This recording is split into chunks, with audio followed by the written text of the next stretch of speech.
and welcome to my YouTube channel. I am Lisa Williams, your vision board queen. If you want to learn more about vision boards, make sure you hit that subscribe button so you can follow me for your vision board hints and tips.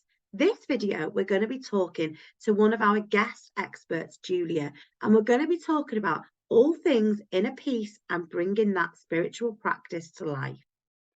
Hello and welcome, Julia, to this week's podcast. I'm really excited to get started and talking about that inner peace through our spiritual practices. Would you like to introduce yourself to the lovely listeners and viewers today? Yeah, hey everybody. So my name is Julia Northover. I am 46 years young. I have a lovely husband. We have 5 children between us and 5 grandchildren. So as you can imagine, I do need to find that inner peace sometimes. But yeah, life is busy, beautiful, and I've just qualified as a spiritual life coach, one-to-one life coach, and that is my purpose, to help women find inner peace and harmony and joy through spiritual practices. And I've also just qualified as a reiki practitioner as well. Which is absolutely beautiful. As you know, I am a huge advocate for Reiki. So what actually got you started on this journey then, Julia? Because obviously spiritual growth isn't for everybody. It is sometimes something has to, for me, I don't know if you are aware of my backstory as well. For me, I had miscarriages, and that's what got me into my spiritual journey. And then one thing led to another, and then I had Reiki, and then I was introduced to crystals, etc. So what actually got you onto your journey? Was there any one particular thing, or was it just an interest? So yeah, I did know your story. For me, there wasn't a specific traumatic event in my life that led me to finding out more about spirituality. I've always known that there's something bigger out there. I've just had that deep sense of knowing that there's more to Earth. There's more to what we know. But it was actually in one of my darker. I can't remember the exact what was going on, but there was a dark time in my life where I actually had a dream, a really powerful dream, and it was my granddad came through for me.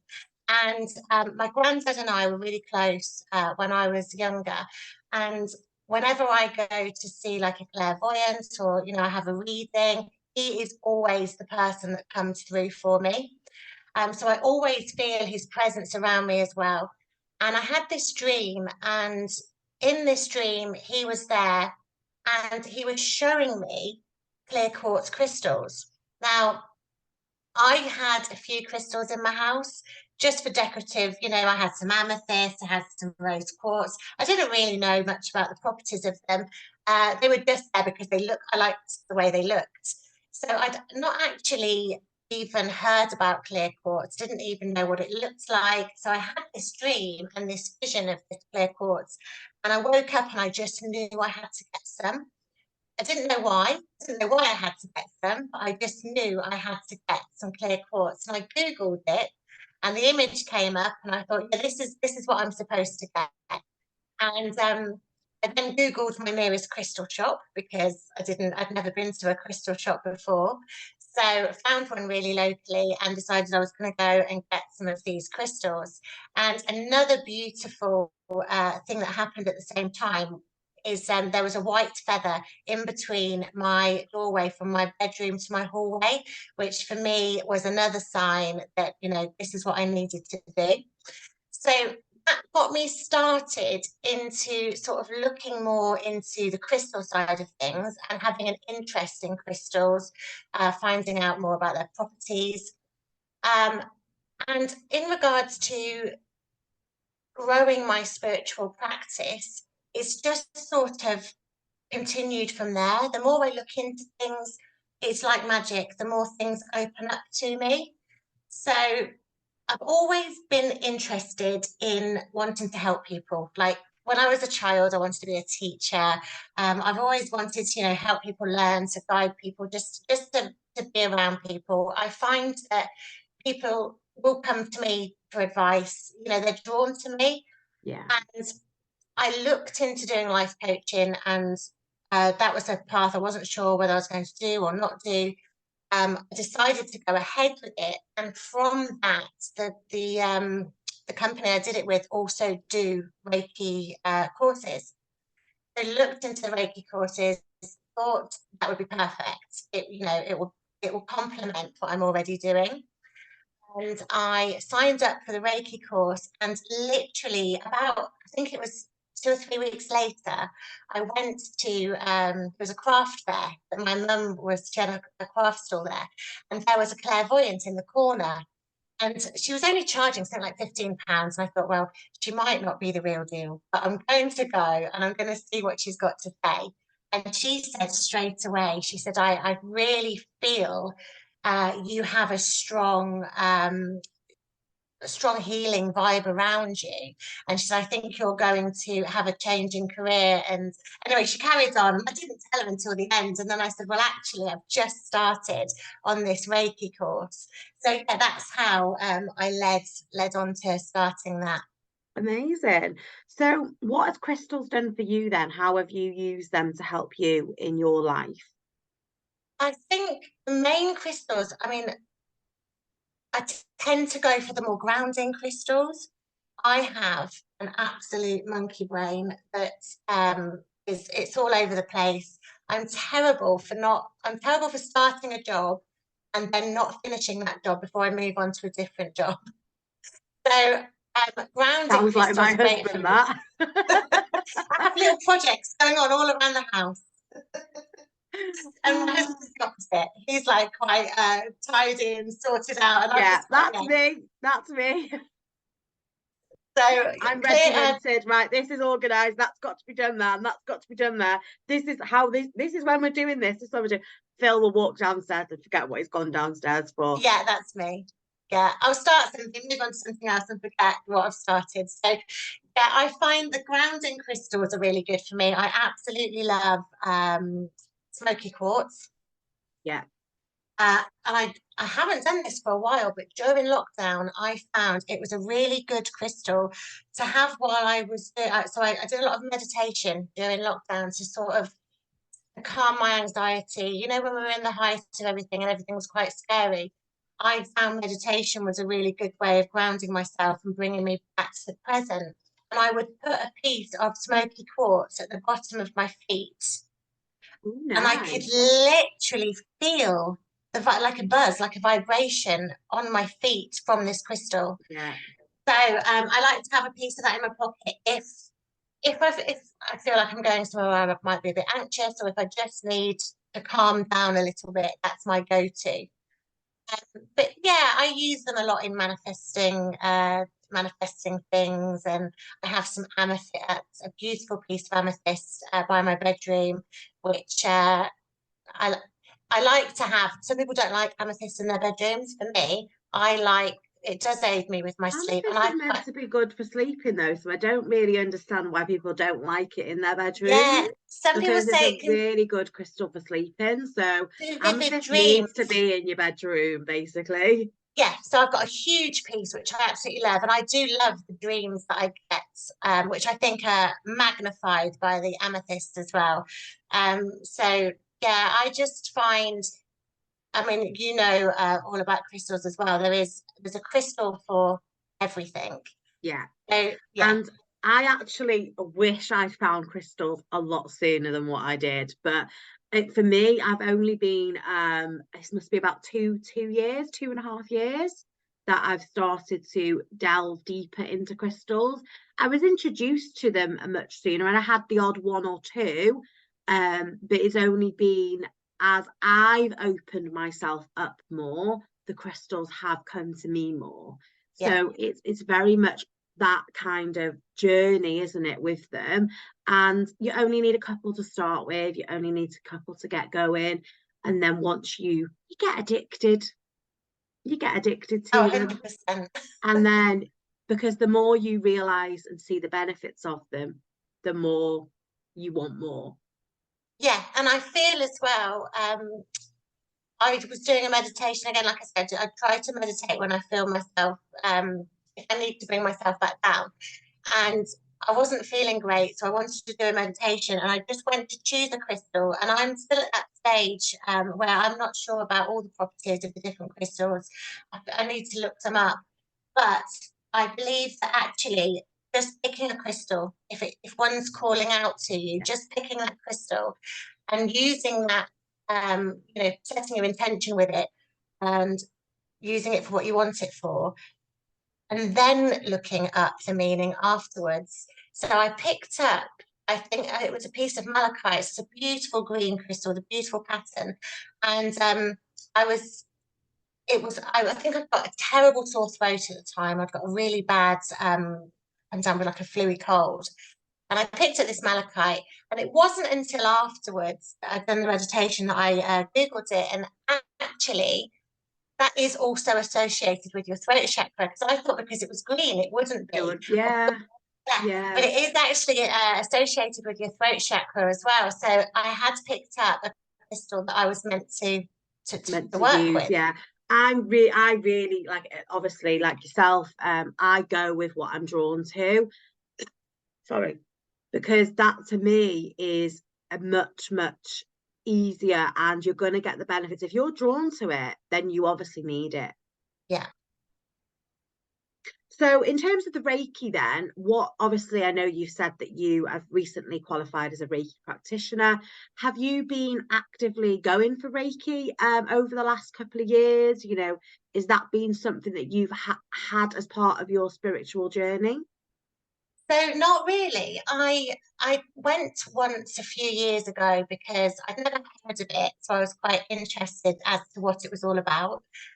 And it was such a beautiful session that I didn't go uh, to have a healing as such. I just wanted to go and see what it was about. But I left that session feeling so rested, so peaceful, so balanced, and just put, not that I felt like I wasn't together, but I felt put back together after I'd had this session.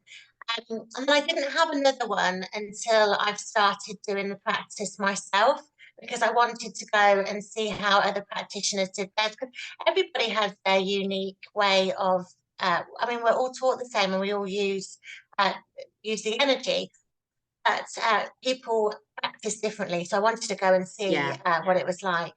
And that's very true, because I've done my Reiki 1 and my Reiki 2 by two different practitioners, and both of them I learned something different from. Both of them I picked up some different things. I've also been to like a Reiki share where I picked up lots of, unique things that I would never have picked up in a course. So there is lots of things out there where, there's so much to learn. And obviously I've had Reiki myself. And again, you pick up, obviously you see how they've worked, and you pick up that, how they've done things. So it really is, it's about finding your own way, isn't it? It's Yes. like, so I suppose it's like a massage. There's so you get trained to do a massage, but you have your own techniques that once you practice it more and more. So how do you feel then, Julia, that obviously Reiki and crystals and things like the spiritual side can link to people with their vision boards? So, especially with crystals, I feel that there's so many crystals that are brilliant for manifestation. So once you've done your vision boards, and I can see yours, I know you can't see this on the podcast, but I can see yours behind you, and I've got one to the left of me as well. By harnessing the power of crystals, you can bring those visions to you sooner. And with Reiki, you're bringing in the power. So it's universal energy. We're all energy. You're bringing in that energy. And as you'll know, with Reiki too, you attune to certain symbols. And there's one symbol called chakra symbol, which is a powerful cleansing power symbol.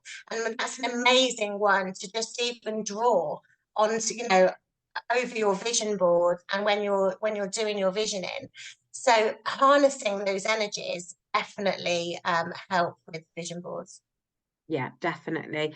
And also, like, I believe that a lot of us have, blocked traumas in our body through maybe, it could be a childhood trauma, it could be limiting belief trauma, it could be anything like that. And when they're blocked in our body, we are blocking the flow of the energy around our body. So Reiki can really help with that. And when we're in flow with our body, we're in flow with the universe, we're in flow with our vision. So kind of all links together in a Yeah. way, because when we're at one with the universe, we can obviously work in alignment with the universe, alignment with our goals, alignment with our visions and stuff. So, Julia, we are having a lovely event together soon, aren't we? Yes, yes, very, very excited for this, Lisa. Do you want to, so first of all, let's do a little background. So I met Julia through a Lisa, a lady called Lisa Matthewman online, and Lisa and introduced me to Julia. I think I've came into your group, your team group, a few times to talk about vision boards. And then last year we met for the first time in person, where Yes. I held a workshop day, visualization workshop day in Manchester, and Julia came along and she said, would you like to do something similar where I live? And I was like, hell yeah. I don't say no to opportunities that come knocking on my door. So Julia has very lovely put together this amazing day. And to be fair, she's done most of the work and I'm just going to rock up and do my bit. So Julia, would you like to share a little bit about what people will expect on this day and when it is and where it is and all the details? Of course. So, yes, it was the lovely Lisa Matthewman who put us together, and she was quite jealous that I was coming to your workshop, and because it's quite a distance to come, and I knew, and Lisa was coming to this afternoon self-care retreat that we're doing. I knew that I would have so much interest in my area. With your expertise, you had such a beautiful retreat with crystals, and there was meditations and guidance and journaling, and it's just there's nothing like that where in the area that I am. So I definitely had to ask you if you would come and do one with me. So yes, it's in the afternoon. It's 12 till 4. It is in a beautiful village. I mean, the setting is beautiful. It's called Haringworth. It's a beautiful village in Northamptonshire, and that's where the event will take place. It is all about helping people to relax, to feel empowered, and to bring back that self-love. Because especially especially women, I feel we pour out so much to everybody else that we are the last people we take care of. So Yeah. this is a focused event where it's all about you. It's all about Yeah. you, just for you. And it is on the 1st of July. Is that 8th of July. 8th of July? Sorry. Yes. Sorry. Yeah. 8th of 8th of July. July. Okay. And it will be in Harrington in Haringworth. Yeah. Harrington. Oh, Jesus. Give me the postcode. I'll be there. As you can tell, I am not from the area. I am I, driving a fair distance to attend this event and this collaboration with Julia. you So, are, but I will send you the postcode, Lisa. I'll make yeah, sure you're there. yes, make sure I'm there. But yes, no, if you are interested in joining us, it's on the 8th of July, and the details, I will drop the details into the comments below. But it's going to be an absolute beautiful day. We have got some breath work as well. We're going to be talking about crystals, we're going to be looking at doing some meditations just to really harness that love, that self-love, and that self-care that we all should be looking after ourselves with. And I'm really excited. Well, I'm really excited because I've been to one of your retreats already, Lisa, and I came away absolutely buzzing. So I know And I'm definitely not being biased when I say this, but I know that whoever comes to this retreat will absolutely love it and will leave with something for them. You know, it's going to be empowering. It's going to be all about self-love, self-care. There's also an afternoon tea provided for everybody who comes. So we will feed and water you as well, and a goodie bag for every guest. Excited. I hope I get a goodie bag as well. Of course. So, right, well, let's leave that there then. If anyone does want to come and find you, then Julia, to learn more about Reiki or crystals, or the coaching services that you're going to be offering, where can they come and find you? So you can find my free Facebook group called the Purple Butterfly. My business page, the Purple Butterfly, is also on Facebook. And you can find me on Instagram as Julia Spiritual Life Coach. Amazing. And I will drop those details in the comments as well, so that you have got them to go and access to. Well, thank you so much for joining today. I am really, really happy to have you on. And ladies, don't forget, do reach out and check Julia out. And if you are interested in the event, then I will see you soon as well. And Julia will also see you very soon. So take care, and thank you very much. Thank you for having me. What a beautiful session that was with the lovely Julia. Thank you so much for tuning in to my YouTube video. Don't forget to hit that subscribe button if you want to learn more about vision boards.